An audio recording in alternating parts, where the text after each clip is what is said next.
so excited to have you here again today at Camp Conversations, Keys to Resilience. Today's conversation is with the amazing physio, Kate Powell. I asked Kate to come onto the podcast today because she helped me in moments where my bodily autonomy was stolen through injury and where I was really down, and helped me reframe what it means to find movement. In this episode, you will have takeaway strategies right away to use to incorporate movement into your role as a frontline professional and to support your clients or your patients or your students. You'll also hear the story of why Kate was drawn into this profession, how she has faced burnout like so many of us do, and what she did to keep going and to keep that spark alive. Welcome back to Camp Conversations, everyone. I'm so excited to have a friend and physio, Kate Powell, here with me today. At Camp Conversations, we speak to frontline staff, frontline professionals in our community. So that's everyone from teachers, doctors, nurses, and physios. And we hear stories of what drew them to their work and what keeps them going even through challenging times. And so Kate is here today to share with us her stories of what drew her into physio, challenges that she faces personally and professionally, and that she deals with on a day-to-day basis with her patients and clients. So Kate, I'll let you introduce yourself even more to our crew, and thank you again for being here. Thanks for having me, Dayna. I'm excited. Yeah. I'm honored to be here. I'm Kate Powell. Hello. I'm a physiotherapist here in Fernie, BC, and I've been practicing physio for, close to 15 years now. So I've had an evolution within that time, as most careers will have. I am also a mom of 2 little boys, I'm excited to talk about. I don't know how my resilience is, but I'm excited to talk about it, and I'm sure I'll learn some things in the process here. And I mean, I know just any professional, specifically female professionals that are also in a parenting role, have so many tips and tricks and hacks that they use to get through the day-to-day that I think is so, that maybe we don't even realize that we have. I think that's the thing. I think lots of things you don't know that you're doing to help yourself and support your day-to-day until you talk about it in a sense like this. Yeah, and I want the space to be that, just a conversation where we can talk about them and say, oh yeah, that is something that I do on a daily basis that does really help me, and as a listener, maybe it will help you too. Mm-hmm. So Kate, first off, what drew you into physio? Give us a little bit of your background. Mm-hmm, sure. I was a competitive athlete as a kid and a high schooler. I used to be a gymnast. So as a result, gymnasts typically ascend to a pretty high level quickly. So I was training very intensely through high school. And as such, I developed a really positive relationship with my physio, and he was really just a really good instrumental part of my high school years and my athletic career. And I think I resonated with something kind of health and sciencey anyways, but since I had such a good experience going to physio myself, that was kind of a no-brainer. It was kind of always the thing that I wanted to do, and nothing better ever came up. It was always, so that became the direction. So I went through, undergrad and postgrad schooling, and started work as a physio. And I thought I wanted to go into it to work with athletes, to work with high-level athletes, but I guess that because that's what I knew, but.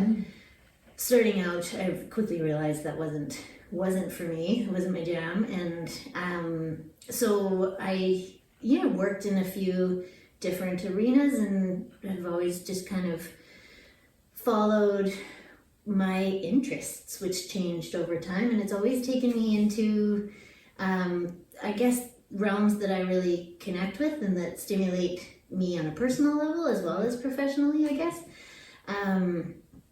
So that led me in the last 10 years to do a certification in Pilates instruction. And so in that experience, I've kind of shifted to being more of like a movement specialist. I do movement-based therapy. It's all active and all geared towards optimizing movement patterns. And I kind of draw from Pilates and other movement modalities just to help people create balance in their bodies and to I guess increase their physical resilience for whatever they want to do in life. So that's my jam these days. That's amazing. And I remember now, just hearing you say that was actually my first introduction to you. I was a new mom. I really struggled after having my kids with how my body completely changed, because one of my greatest mental health practices was always going out and running or biking or doing something physical. And then after kids, my body just didn't respond in the same way. And you had and I'm guessing you still have an Instagram account? Oh, I'm taking a break. Okay, you had an Instagram. She had an amazing Instagram account, and where you did postpartum movement, and I would do that. That was part of my routine to try and help myself and inspire myself. Yeah. Oh, cool. Yeah, and so I guess I hear you saying like you kind of followed your own interests and passions. What pushed you away from like the intense athletics and into well, that's a good question, and that's taking us back like 15 years. So let me think. I think right off the bat I realized that I liked being like competitive in myself, but I didn't like the competitive environment. Which I guess sounds weird, because then how do you thrive as an athlete? And I can't answer that, I don't know, but I found I didn't like, once I was retired as an athlete, I didn't like being in that environment. I didn't like the pressure of having to produce like results immediately or explain yourself kind of thing, and also just the managing the emotions and the intensity and the pressure of the athletes as well. I think there are people that are so well suited for that and do such a fantastic job, and I realized that was not going to be me. So then I kind of just took a step back and I always worked in like private musculoskeletal practices, but kind of just like looked around and was like, well, what do I like? What am I interested in? And so that became a journey towards like, what I do now. Yeah, I mean, I think you've kind of put out one little hack that we can take away from you already. And that is that piece that when we have something that we're passionate about that we can align with our own life, then that professional development piece and continued research piece feels more joyful almost. It feels like it adds more value to our life when we go with that kind of crossover. And I think I hear you saying that that's what you were doing, is making sure that what you were going after professionally aligned with some of your personal values, so that when you were having to do research or find new clients or find new patients for work, it wasn't something that you're like, this topic again, or this something which doesn't really align with what's going on in my life right now. But it was where research kind of had two benefits for you. Absolutely. One, you can support people, and one that you also can kind of bring it into your own day-to-day. Absolutely. Yeah. Yeah, and I think I've always been one to naturally do that. Like I am my own source of like knowledge and information. Just like learning things within my own body and applying things and observing what happens within myself has been a huge source of understanding for how to apply to clients. So I guess, yeah, you're totally right. It had to resonate with me and what I was feeling at the time to make me want to learn it and to do that day to day. Yeah. And so what do you find, I mean, I think both of us have connected on how difficult it is to show up for patients, clients every day, especially when you're in this face-to-face type work, and sometimes you're dealing with the same challenges from multiple people, and sometimes you really just want to be able to give advice in the moment, but you have to read that client or that patient.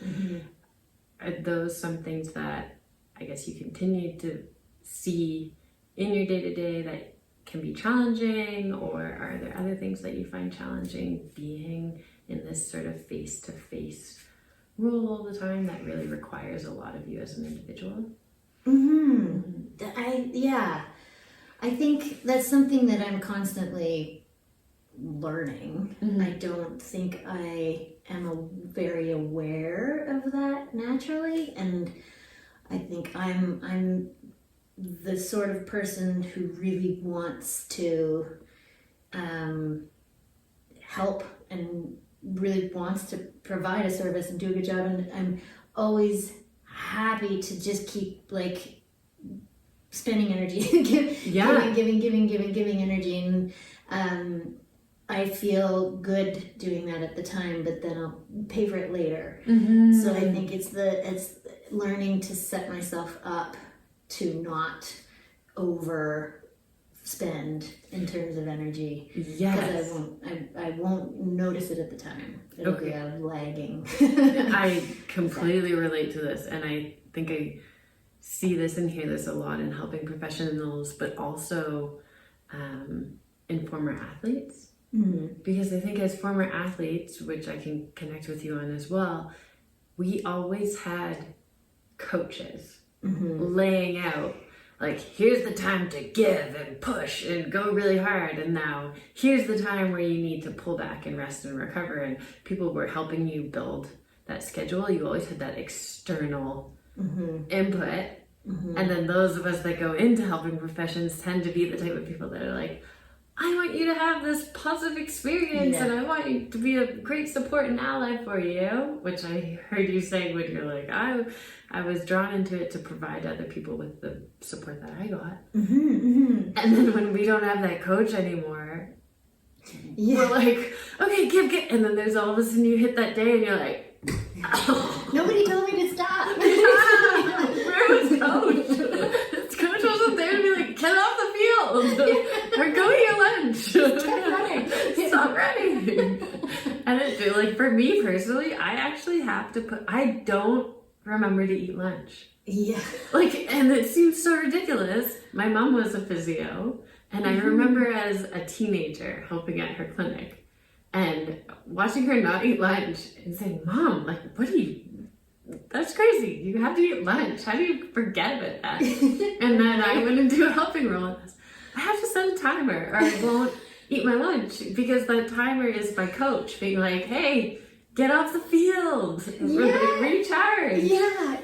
Well, there's a good hack for me. Okay, I'm gonna put my coach into my phone. Set my alarms. Stop now. And I mean, I think another big piece too is that you brought up that your mom, and I find that too in motherhood, they also don't have that coach. And that's another role, whereas a helper, like so many people that are listening to us will probably relate to, is that we also go into that helping role as parents. And so then it's double helper, no coach, all day. And so I guess, where do you sit with that? Like, do you have any strategies that you use? Or how do you find that? Because you're still in the pretty early stages of parenthood. Your kids are pretty young. Well, again, still learning. Me too.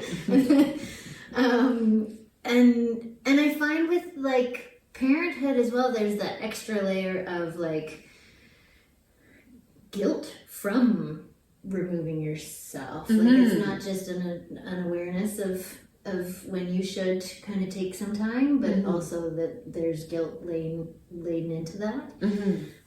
So you kind of avoid that. And I know that like that's the last place where I'll let myself take a break. So I'm learning this right now is to let go and reminding myself of the benefits to my kids of letting go and not being like in their face all the time, I suppose, you know. So that it is good for everybody, but for me at least, I find it is like a conscious thing. I have to remind myself, no, this is the better choice to go for a run, or go take some me time, or go finish the errands that are like weighing on me.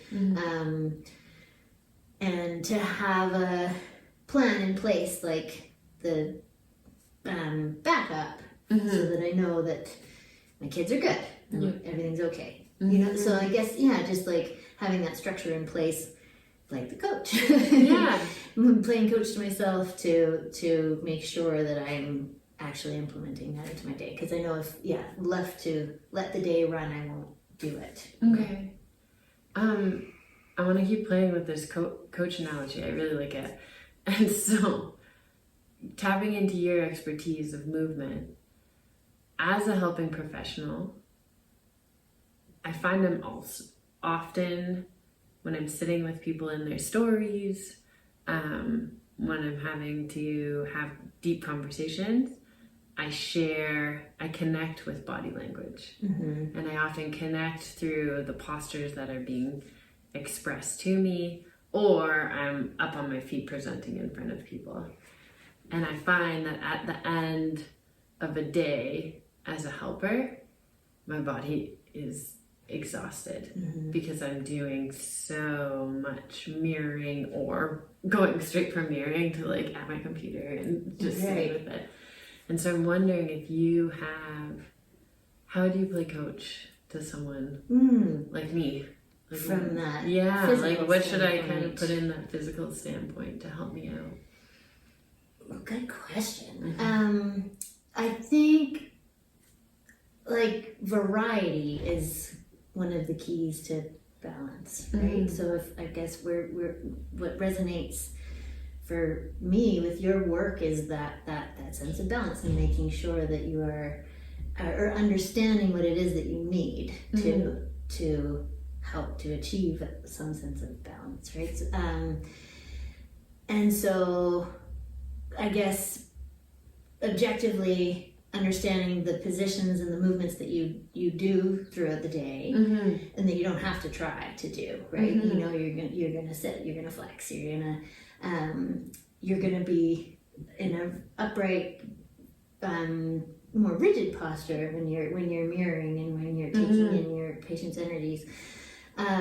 So what are the movements that will get you out of those patterns, and how can you intentionally implement them into your day? Like often I think just creating space and getting big, like we don't do that through the day, especially as helpers, because you're kind of in this like, okay, give me I'll let you have the big space and I'll be a little smaller. And so just like taking a moment to like get out and stretch, like the power postures, which kind of resonated with me on many levels, right? But literally from a physical standpoint, to give yourself space and to open up those channels in your body, it kind of helps you be like, oh, whoa, I haven't moved that all day. And then and it's funny, actually, you doing that makes me want to like copy you and get bigger with you. But you bring up a really good point there that I like, that I think we can say as another sort of take home for people listening, is I think so often we go almost into this defeatist place, like this place of where I kind of went as that new mom of like, okay, now that I have this baby, or actually I went from working in a school where I was up walking and interacting all the time to being in an office where I had to do a lot of sitting. I kind of went to this place of, what do I have to add? What do I have to add? What do I have to make bigger? And then I found it really helpful, like when I found your Instagram account, instead of thinking like, how do I get away from my baby so I can keep doing the things I used to do? Whereas your Instagram account was about, how do you have your baby there and do these things? So what are your current barriers and how do you work with those barriers? And then in this space, instead of me blaming kind of like this type of job or what is going on, instead look at like, what are the current barriers? Can I expand the gaps between my clients? Can I, before you walked in here, I actually had two boxes on my desk because I was trying to make a stand-up desk and I don't have a stand-up desk. So like, what is the, so looking at like, what do I actually have that I can work with? Totally. Instead of how do I, because my brain automatically goes to like, how do I go out with the old, in with the new, and then I get too overwhelmed, and I'm like, that's too many things to take on, can't take that all. Totally, yeah. And when you had to devote time to like every one of your needs, there's not enough time in the day, isn't there? So yeah, if we combining them, I love the idea of like thinking of, okay, what has to be done today? And then, like you're saying, use those things, what you're doing already. How can we incorporate, we're talking about movement specifically, how can we incorporate different movement and get more out of those things we're doing already? Like go for, if you have a phone meeting or something, go outside and walk. Or you take the phone meeting, that's a good, easy one. I like the more goofy ones. Going to... If you're gonna go down the hall to the bathroom, do a silly walk. Like seriously, just move and get out, swing everything, get out of your head, get out of, like, get your body moving, and you're doing it anyway, so it makes you laugh too. And I mean, it's not just movement, right? Because we know we need movement to support our mental health. Movement helps us process what's going on. Movement helps release like, everything that's going on in our day. Absolutely. And when you're a frontline professional, you tend to carry a lot of heavy stuff, I would guess. A good chunk of time people come to you for injuries, but then end up spilling every heavy thing that is going on in their life. Right. And how much is stress playing into like how you're holding yourself all day. So I guess, finding those little moments through the day where you can intentionally let it go, move your body to kind of, I guess, physically and metaphorically free things up and give you a little bit more kind of juice to carry on, I guess. Yeah, and I think for listeners, if we're listening and we keep playing with this coach analogy, then sometimes, I know so many people now have those movement watches. Yeah. If you can see my watch, I definitely don't have that. But I love that. because for me, having a watch telling me get up and move would kind of feel like someone's stealing my autonomy. Like I wouldn't like it. I wouldn't like to be boss, and I think that defiant part of me would not move out of defiant. But and so knowing yourself, but the coach part of me can say, hey, let's look at my space. What can I change up? And maybe that is walking on my phone calls. Maybe every time I have a phone call. Maybe that's trying to encourage some of my clients to walk with me opposed to just sit down with me. Maybe that's make a homemade stand-up desk. But maybe that's toe races while I'm at my stand-up desk. Exactly. Roll a ball under your desk, or even I think we forget sometimes, but like lie on the floor. Sometimes that's where our energy wants us to go, and like go with it. It feels good. Take gravity away and stretch out and give your space that way. But I think often mixing it up is a really good place to start, and is often like a gateway to then your body wanting to move in different directions, and you're going to get more out of it. But I think just giving yourself the opportunity to to mix things up and be like, okay, no, when I do this phone call, I'm going to go outside and just go with it, whatever happens. Or before I have lunch, I'm just going to close my door and I'm going to lie on the floor. Or if you really resonate with like having specific things to do, pick a 5-minute yoga video on YouTube or something, and schedule it into your day. So do those little micro exercises and moments, are they actually helpful? Yeah, yeah, and I think that's where we think that things have to be big and hard, and my brain goes there. Like my former athlete brain goes to like, I need a 1-hour training session. Right, exactly. What's this 10-second thing gonna do for me? Yeah, is it really gonna help me at all if I can still wear my work clothes and I'm not sweat through them? Exactly. Yeah. When I think that if we can reframe that we're training to optimize our day, right? We're not training to put on a high level performance or a high level and high intensity game, right? We are training to, in this sense, right? We're training to optimize our health and optimize our days. And so that intensity is matched. You don't need this like hour set aside. And also we don't do that because we don't have time, right? And so let's say, okay, whatever we can get in is helpful. And I think the best like feedback is just what you get from your body. Like I notice in myself, every time I just make myself get up and move and do something different, it's like this like giant like full body sigh kind of thing, like, oh yeah. There's all that tension, okay, there it goes. And you can feel the like circulation, you can feel the kind of the brain fog lifting often. And so that's what you're looking for, right? It's not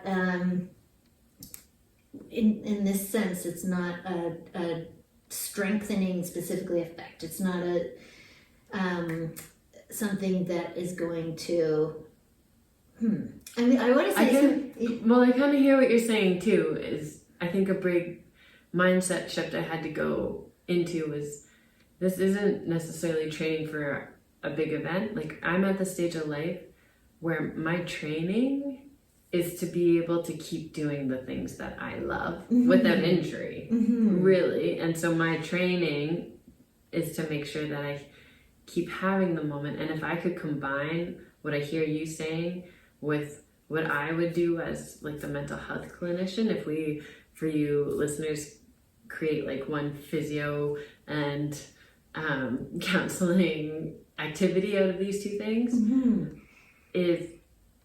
if we have, so I love in my bathroom, I just have a circle of all of the emotions, right? And I stick it on the bathroom mirror. And when I wash my hands, I look at it and I go, okay, what emotion am I having right now? In all reality. And I'll pick one. And then if I hear what you're saying, where am I holding that in my body? Because I notice when I have overwhelm or frustration or any of the emotions that start pushing me towards burnout, I carry it in my jaw and I carry it in my like neck and shoulders because I start to go smaller, and then in my lower back. And if I know that, then whenever I do that emotion check-in, not only am I building my own emotional intelligence, but then I can go, oh yeah, and that movement not only is making it so that I don't have to skip out on something I love because now I have a sore back and like I have to have a rest day, but that movement also is working the emotion out of me. Like it's helping me process it. So if we can just have, that doesn't have to be from coach, that can just be something that is like that's also my drive to school, like dropping my kids off at school or getting to work. I can tell Because first I noticed, like shallow breathing, oh man, I'm clenching the wheel really tight. And then I can do that big reset. Totally. Yeah. Well, and I love that you bring that into a more like a smaller version, because that you can do it anywhere, right? And I think understanding like great awareness of where you hold that tension, understanding that in yourself, you can even give yourself like a breath, like a conscious breath or two, which again is useful on many levels. But from a physical sense, like as you breathe in, just kind of inhale into all those spaces, especially where you hold that tension. So like as you, for example, I like that. Breathe in, you put your tongue on the roof of your mouth, let your jaw relax, breathe into your neck and your shoulders, create space there. And then as you exhale, just kind of let it all go, but try and maintain that space and then carry on, right? And you can use that anywhere, right? And so yeah, just a kind of more, just smaller, more practical version of what we've already talked about on a big level. Yeah, and I think that's where we were saying we really connected our two professions, is that there we're both strong believers in that interconnection between the mental health approaches and then the physical health approaches, that we need the two together. And I was just thinking about how even before public speaking, like I can feel that in my hands and those nerves, and just being able to like say that and actually attach movement to it is the only way I can work it out of my system. But kind of proactively exploring some of those things helps us then have that sense of control. When it starts to pop up, it's not just this like I'm gonna go say hi and I'm doing this like, whew, no, I get a little nervous. This is an exciting conversation, and now I can label that, do my movement, and confidently reach out. It's like, I love that saying, like, get your butterflies flying in formation, right? But I feel like that we're not getting rid of them. No, you're just organizing them so they're helping you. And I feel that physical piece of where you're holding it all in your body and organizing that in a way that helps you is a huge intentional thing. I think one more question that I have, because you said you're a competitive gymnast. I mean, that's a solo event, sport, really. That's a solo sport and event. And so I mean, the pressure that is put on you as an individual and all the eyes on you and everything that's happening, I'm curious, were you able to kind of build up some strategies that you now take with you into your day-to-day life, whether that's around movement, whether that's mental strength, whether... Yes, that is, again, a good question. And again, I'm pausing because this takes us back many years now. Yeah, I know. And I think it's odd. I feel a little odd always talking about my, like, athletic career because I was so young. So I was so unaware of so many things. Like, I think you just, like you mentioned with the coach, you just do what you're told and you work hard, put your head down and do it, right? And I think there's so many things that were completely lost on me because I was young. But I think the very basics were still there. Like my coaches did teach me to, like, okay, as you're waiting, you know how gymnasts wait for the salute, and then you put your hands up and then you go, right? You're waiting for the judges to say, okay, go ahead. Yeah.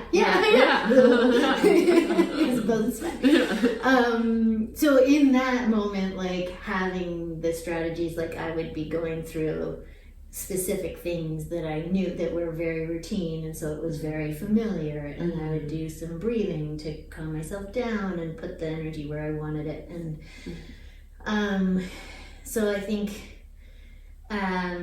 the building blocks were there, but in terms of, like, I guess where I was unaware was then how does that apply to life, right? Because then you're like, well, I'm not trying to perform in front of many people right now. Why do I have this, like, why would I use those same techniques to calm my stress? And I think just recognizing, okay, this is a feeling of stress. Mm-hmm. These are things that do help. Mm-hmm. That I have practice with. Yeah, exactly.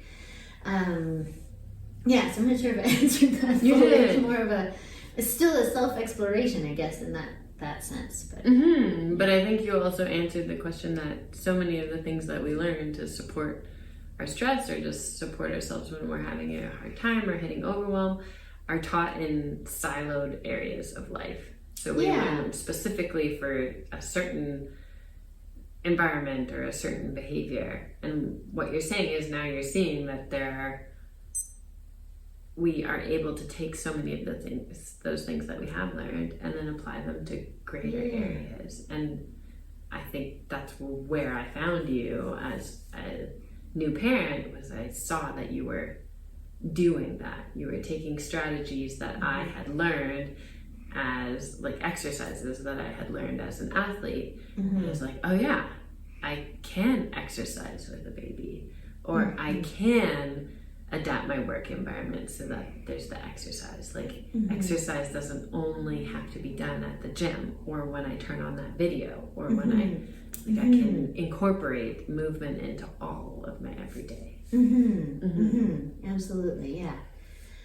And I guess, by bringing awareness to, I think what I've learned so much from you is how recognizing those strategies and recognizing when I'm using them. And I think as like a forward thinking, that's what kind of helps when our situations change, or like our sense of autonomy all of a sudden changes. Like if we're gonna take a physical example that you mentioned, like matrescence, through pregnancy and then early postpartum period, when there's so many changes in your body and you have no idea, you don't really recognize your own body anymore, and you don't know what you can and can't do. I think having those habits ahead of time that you can always go back to, so you can kind of find that common ground, even if it's changing a little bit, that helps you to understand where your body is at, and that at least gives you a bit of a sense of control. So and so that it becomes more of a practice habit, so you don't have to put that same sort of conscious effort into it. Exactly, and it kind of gives you that self-connection. And so for you, working as a physio, I'm sure, like all of us listening to it, you've had chunks of time where you've faced burnout, where it's been hard to keep going as a physio, or you're questioning whether that's the right trajectory for you, or if you need to change things up. And I'm curious, what keeps your spark alive? Or have you had those experiences, or do you see people on the regular that have experiences around burnout? Yeah, I feel like it's everywhere. It is, And I think for me, at least, like connecting with that with clients helps me. I don't know, maybe it's a solidarity thing, like just understanding, this is a very common thing that we're all experiencing at various points. And I guess being able to offer my 2 cents for my physical expertise to help with that. I guess that brings me back to like what resonates with you at the time, right? It always kind of connects that, okay, I do have something to offer and I want to keep doing that, and that helps me in turn, right? Because you're always learning from how other people are coping with it at the same time. So I think, to be honest, like just seeing similar struggles in my clients and being able to connect with them in various ways around it helps me through it. No, I relate to you. I always say that I'm like, one of the greatest privileges of working so closely in a profession where you get to hear people's personal stories is that you see you're not alone. You're like, oh yeah, I have had those feelings too, and yes, I know the textbook strategies to support you through them, but even when I've experienced them, sometimes I felt alone in them. And so we get the privilege of knowing how normal so many of the challenges that people face are, and just how valuable that connection is, knowing, and which is one of the hopes of this podcast, is as professionals we can see that so many of the challenges that we face in balancing the energy expenditure of meeting people one-to-one, of saving energy for then your families, for your other passions, is normal. And that there's so many of us that get it. And I think that's a gift, and it is also challenging. And it's nice to hear that you hold that big picture piece. It sounds like that from being really young, knowing that just what an integral part of physio played in your life, and getting to do what was important to you at that time, and adapting to then being that same person, that same physio support for people, and then adapting to like what is important to you now, so that it keeps being relevant. It's just a really neat journey that I really appreciate you sharing with us. No, thank you for letting me share it, and thank you for articulating it so well. Oh no, I just wanted to like review those, like the couple strategies that we came up with were just one is having kind of that idea of, if you are coming into this profession with the background of having like the educator, the coach, the outside voice supporting you in how you give your time, leaning back into that, because most people listening are in helping capacities, and helpers tend to overhelp and don't really notice when they hit burnout. So figure out what kind of coach you want. Is that a timer on your phone to remind you to move and be big? Is that a little prompt like how I have with checking in when I wash my hands to remind me to open my body and be big? And then two, noticing how is it your body starts to carry itself when it's moving closer to that space of stress and burnout.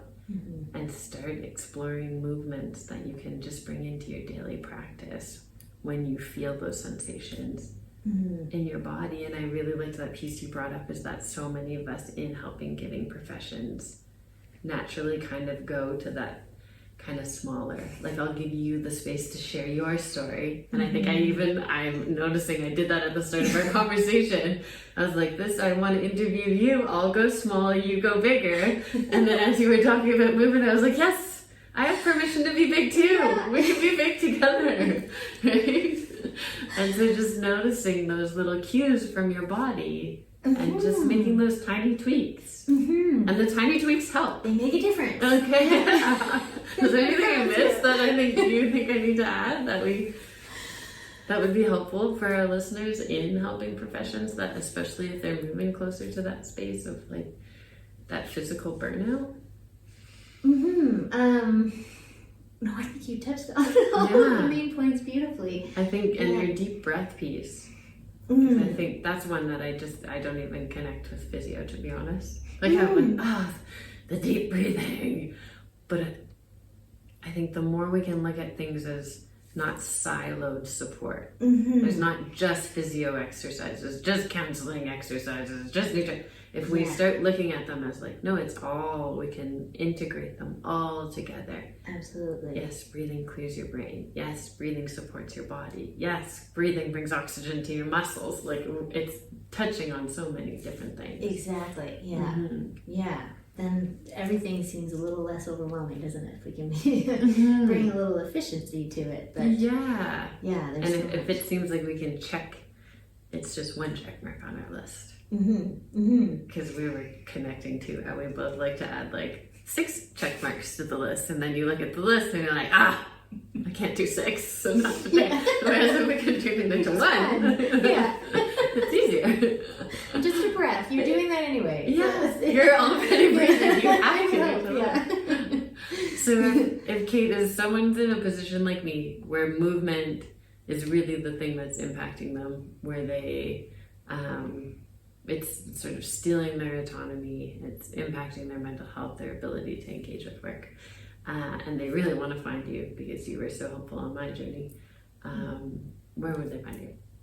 My practice is called Mountain Life Movement, and my website is www.mountainlifemovement.com. Perfect. We'll link it in the show notes. Thank you. And yeah, as I said, I'm on a bit of a social media hiatus. Oh, I do have Facebook though, for those of us old enough to use Facebook.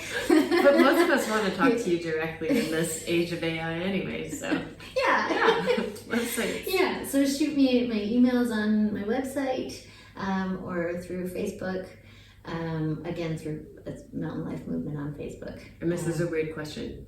Do you ever consult virtually, or is it all in Yeah. person? Okay. Yeah, actually, COVID was an interesting kind of door opening in that sense. I think we, all therapists took practice online during that time, and we kind of learned how much you can do online. So it is better to in person if you're in Fernie, but definitely there's lots that we can talk about and identify and look for online as well. So Amazing. I do have options for telehealth appointments as well. Cool. Well, thank you so much. I really appreciate you being here. Thank you for having me. Yeah, I highly recommend reaching out to Kate. I personally found her resources so helpful. And Thanks, Dayna. thanks for listening, everyone. Thank you.